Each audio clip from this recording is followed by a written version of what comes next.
सर्वभूतानि कौन्तेय प्रकृतिं यान्ति मामिकाम् कल्पक्षये पुनस्तानि कल्पाद्यो विसृजाम्यहम्।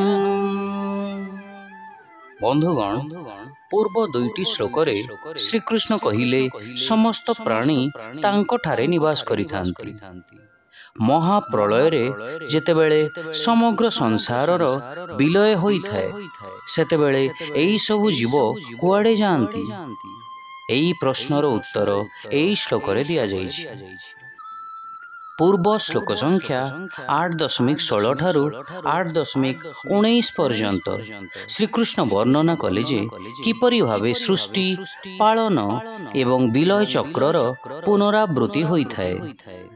एठारे कल्पक्षय शब्दर अर्थ हेउछि ब्रह्मांक आयुर समाप्ति।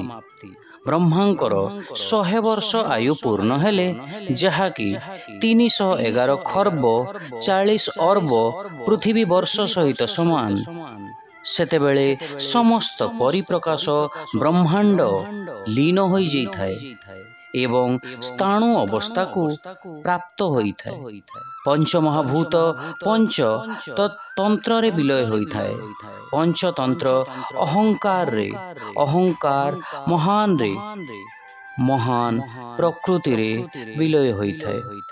प्रकृति अनादिमायिक शक्ति अटे एवं प्रकृति परम ब्रह्म महाविष्णुंकर दिव्य शरीर रे आश्रय नैथाए। शिक्षा कल्पर अंतरे समस्त प्राणी मोर अनादि माया शक्ति रे लीन होई जाइथांती। परवर्ती सृष्टिर प्रारंभ रे मु पुणी सेमानंकु प्रकटित करिथाए। At the end of one kalp, all living beings merge into my primordial material energy. At the beginning of next creation, I manifest them again. Hare Krishna.